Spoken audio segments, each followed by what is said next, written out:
சரவணபவ. வடிவேல் முருகனுக்கு அரோகரா, வெற்றிவேல் முருகனுக்கு அரோகரா என்ற சரவண கோஷம் கேட்கும் தலம். பழனி பதிவாள் பாலகுமாரன் வீற்றிருந்து பக்தர்கள் அனைவருக்கும் 6 அலங்காரங்கள் கொண்டு அருள் பாலிக்கின்றார்.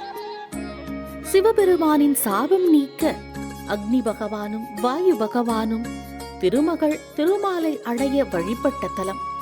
காமதேனு தன்னுடைய பாவங்கள் தீர வழிபட்ட தலம் என பல்வேறு பெருமைகளை கொண்ட 3ஆம் படை வீடான திரு ஆவினன்குடி அருகே உள்ள பழனி அருள்மிகு தண்டாயுதபாணி சுவாமி திருக்கோவில். இந்த கோவிலை பற்றி தெரிந்த சிலவற்றை மீண்டும் தெரிந்து கொள்ளலாம். நாரதர் ஒருமுறை அரிதாக கிடைத்த ஞானப்பழத்தை சிவபெருமானுக்கு சமர்ப்பித்தார். இதை கண்ட உமையவள் விநாயகருக்கும் முருகருக்கும் இதை பகிர்ந்து கொடுக்க முற்பட, சிவபெருமானும் பழத்தை பகிர்ந்தால் அதன் தனித்தன்மை போய்விடும் என கூறி, பழத்தை பெற உலகத்தை முதலில் யார் சுற்றி வருகின்றார்களோ அவர்களுக்கு இந்த ஞான பழத்தை கொடுக்கின்றேன் என்று அறிவித்தாராம். இதை கேட்ட முருகன் ஷன நேரத்தில் மயில் வாகனத்தில் உலகை சுற்ற கிளம்பிவிட்டார். பெற்றோரே உலகம் என உரைத்த விநாயகரோ பெற்றோரை சுற்றி அந்த ஞான பழத்தை பரிசாக பெற்றுக் கொண்டு விட்டார். உலகை சுற்றி வந்த பாலமுருகனோ இதை கண்டு அதிர்ச்சி அடைந்து கோபித்துக் கொண்டு கைலையில் இருந்து பழனியில் வந்து அமர்ந்து விட்டாராம். உமையன்னையும் எம்பெருமானும் எத்தனை முறை வேண்டியும் அவர் கோபம் தணியவில்லையாம். உமையன்னையோ, முருகா, நீயே ஞானப்பழம், உனக்கெதற்கு பழம் என கேட்டும் முருகனின் கோபம் தணியவில்லை. அன்றிலிருந்து முருகன் குடியுள்ள இந்த மலை பழம் நீ, அதாவது பழனி என அழைக்கப்பெற்றது.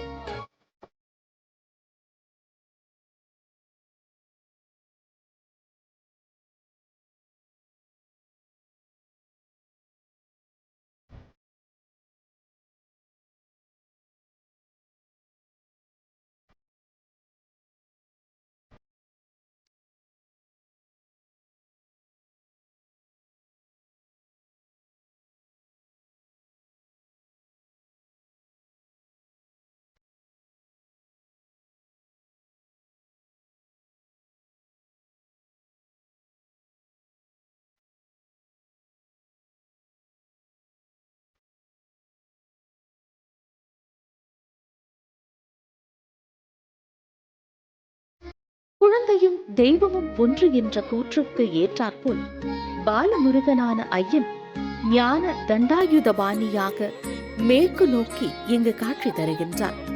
முத்துக்குமார சுவாமி என்ற திருநாமத்தில் உற்சவராக பக்தர்களுக்கு ஆசி வழங்குகின்றார். ஒருமுறை போகர் சித்தர் பழனி மலையில் தவம் புரிந்த பொழுது தண்டாயுதபாணி தெய்வம் அவருக்கு காட்சி தந்து தன்னை விக்கிரகமாக இவ்விடத்தில் பூஜித்து வா என்று கூறி மறைந்தாராம். இறைவன் அருளிய தவ வலிமையால் அனிமா, மகிமா, இலகுமா, கரிமா, பிராப்தி, வசுத்தம், பிரகாமியம், ஈசத்துவம் என அஷ்டமா சித்தி எனப்படும் 8 ஆற்றல்களையும் பெற்றவர் போக சித்தர். அது மட்டும் இன்றி மந்திரம், மருத்துவம், மெய்யுணர்வு, ஜோதிட சாஸ்திரத்திலும் சிறந்து விளங்கினார். முருகனின் கட்டளைப்படியே 9 கிரகங்களின் மருத்துவ குணங்களை கொண்ட 9 விதமான பாஷாணங்களையும் கலவையாக்கி முருகனின் மூல விக்கிரகமான தண்டாயுதபாணி சிலையை 6 முதல் 9 வருடங்களாக உருவாக்கி பிரதிஷ்டையும் செய்து வழிபட்டு வந்ததாகவும் 81 சித்தர்கள் போகருக்கு இந்த செயலில் துணை புரிந்ததாகவும் கூற்றுண்டு. அகத்தியரின் நேரடி சீடரான போகரின் ஜீவ சமாதியும் இந்த தலத்திலே அமைந்துள்ளது. 2000 ஆண்டுகள் பழமை வாய்ந்தது இக்கோவில். பழனி செல்பவர்கள் முதலில் 4 கிலோமீட்டர் தூரத்தில் உள்ள பெரிய உடையாரை தரிசித்துவிட்டு பின்பு பெரிய நாயகியை தரிசித்து அடுத்து மலை அடிவாரத்தில் இருக்கும் திருஆவினன்குடி குழந்தை வேலாயுதனையும் வணங்க வேண்டும். அதன் பின்னே மலைக்கோவிலில் உள்ள தண்டாயுதபாணியை தரிசிப்பது ஐதீகமாகும். தண்டாயுதபாணியின் விக்கிரகத்திற்கு நல்லெண்ணெய், சந்தனம், விபூதி, பஞ்சாமிர்தம் என 4 விதமான பொருட்களால் அபிஷேகம் செய்யப்படுகின்றது. மார்கழி மாதத்தில் மட்டும் பன்னீரால் அபிஷேகம் செய்யப்படுமா. இவற்றில் சந்தனம், பன்னீர் தவிர்த்து மற்ற 3ம் தண்டாயுதபாணியின் சிரசின் மேல் வைத்த உடனேயே அகற்றப்பட்டுவிடும். முழுமையான அபிஷேகத்திற்கு சந்தனமும் பன்னீரும் பயன்படுத்தப்படுகின்றது. குறிப்பாக இதில் விபூதி போகர் சித்தரின் உத்தரவுப்படி பக்தர்களுக்கு பிரசாதமாக வழங்கப்படுகின்றது. ஒரு நாளைக்கு பழனி ஆண்டவருக்கு 6 முறை அபிஷேகம் செய்யப்படுகின்றது. நவபாஷண சிலையான பழனி ஆண்டவர் எப்பொழுதும் தகிப்புடன் இருப்பதால் இரவில் மட்டும் முருகனின் மார்பில் வட்ட வடிவில் சந்தன காப்பு சார்த்தப்படுகின்றது. இந்த நவபாஷண சிலையின் மேல் பட்டு வழியும் எந்த பொருளாக இருந்தாலும் அது மருத்துவத்தன்மை கொண்டதாக மூத்தோர் கூறுகின்றனர். முருகனை சூழ்ந்து இடும்பன் சன்னதி, சர்ப்ப விநாயகர், பாத விநாயகர், உமையம்மை, எம்பெருமான் ஈசன், தட்சிணாமூர்த்தி, பைரவர், சண்டிகேஸ்வரர் ஆகியோரும் அருள் பாலிக்கின்றனர். காவி உடையில், குழந்தை வடிவத்தில், வைதீக கோலத்தில், ராஜ அலங்காரத்தில் மற்றும் விபூதி அபிஷேகத்தின் போது ஆண்டி கோலத்தில் முருகப்பெருமான் காட்சி தருகின்றார். இரவில் சந்தன காப்பிட்ட பின் மறுநாள் காலையில் முருகனின் மேனி வியர்த்திருக்குமா, அதை துணியால் ஒற்றி எடுத்து தீர்த்தமாக பக்தர்களுக்கு வழங்கப்படுகின்றது. இந்த தீர்த்தமே மக்களின் பிணிகளை போக்குவதாக நம்பிக்கை.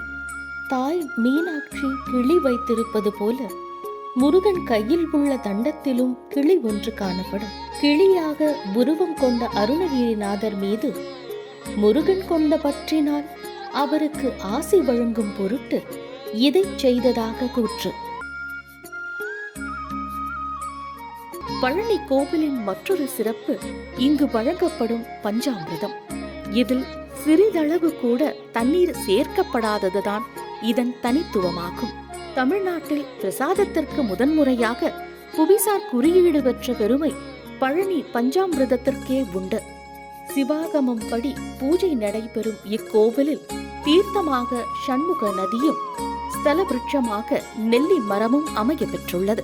இக்கோவிலில்தான் காவடி பிரார்த்தனை, தைப்பூசம், பங்குனி தேரோட்டம், தங்கத்தேர் வைபவம் இவையெல்லாம் பழனி முருகன் கோவிலில் நடைபெறும் சிறப்பம்சங்கள்.